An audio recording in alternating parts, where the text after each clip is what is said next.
Пайғамбарыбыз саллаллаху алейхи вассалам өзінің құтты хадисінде мындай деп айтады: Лайсал гина ан касратил арад. Байлық бұл мал мүліктің көптігі менен емес, ақша, доллардың көптігі менен емес. Бәлкім валакиннал гина гинан нафс. Шынығы байлық бұл жан дүйнөнүн тоқтығы деді. Бүгінгі күндө көптөгөн инсандардын капчыгы толо акча бар, үйү толо байлыгы бар, үйүнүн алдында унасы бар.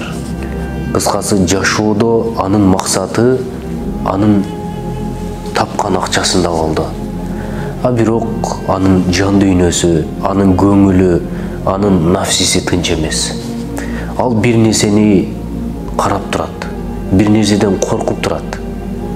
Анткени ошол байлык аны бай кылбады. Ал эми кээ бирки кедейлер бар, анын эч кандай байлыгы жок.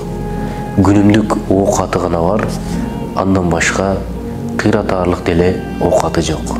Бирок ал инсандын жан дүйнөсү ток. Ал инсандын нафсиси ток. Кандай гана бактылуу инсан. Мына ошол инсандарды чыныгы байлыктын ээси катары пайгамбарыбыз айтып кетти.